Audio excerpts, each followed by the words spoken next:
Gagawa nga pala ako ng pinakamalaking kulungan nga pala sa likuran namin. Gawa nga pala ito sa mga bakal. Kaya naman kaabang-abang ito. At nagpaplano na nga pala ako sa pagbili ng mga tanso.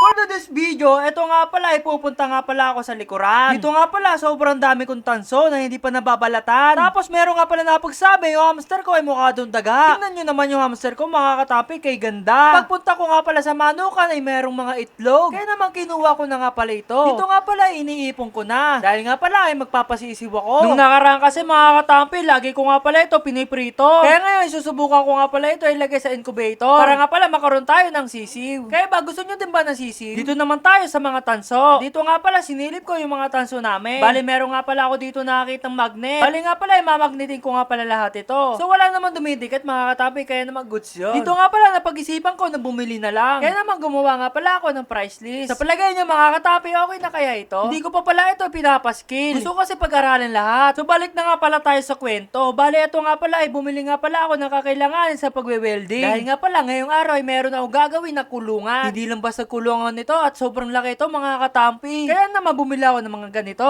Dito nga pala ay nagsusukat na nga pala ako ng bakal. Pagkatapos ko nga pala magsukat ng bakal, syempre puputulin ko ito. Tapos uhulmayin ko nga pala na parang kulungan. Kaya naman mga katampi, hulaan nyo kung anong kulungan ang gagawin ko. Ang makakahula ay sobrang galing no. Dito nga pala tamang pinapantay ko. Siguro mga katampi ay okay na nga pala yan. Dito nga pala inilagay ko sa likuran para masimulan na. Pagkagamit ang mga kalat ay tatanggalin ko isa-isa. Para naman mas madali ay mag-ayos. So balik na nga pala tayo sa kwento. Dito nga pala ay meron ako na itatago ng motor ng aking Suzuki Rider dati. And then ito na nga pala, na-welding ko na nga pala dito at dinikit ko nga pala sa mga pako. Para nga pala madaling mabaklas. Dito nga pala mga katampi ay bumili nga pala ako ng madaming bakal. Para sa ganun ay maganda nga pala pagkagawa ng kulungan. Tapos sobrang tibay pa. Dito nga pala nag-iisip nga pala kung anong mga ilalagay ko. Kaya na mag-suggest kayo mga katampi. Tulaan nyo nga pala kung anong ilalagay ko dyan. Kaya pala check ko kung matibay yung pakaka-welding ko. Kaya na masisilipin natin mga katampi. Ito nga pala inuuga-uga ako mga katampi at buti na lamang ay matibay ito. Base nga pala sa experience ko sa pagwe-welding ay okay na yan mga katampi. So yun guys, ito na nga pala yung finished product natin for this video. So ayan guys, na-welding ko na nga pala.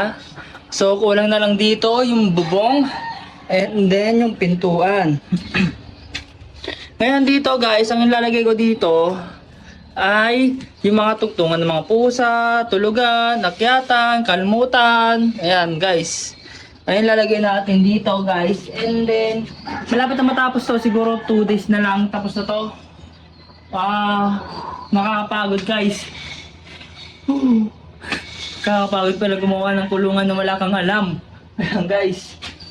Medyo may makalabang. Ano kayo magandang kulay dito mga katampi? Color pink, puti, blue, sky blue. Ayan guys. Okay na.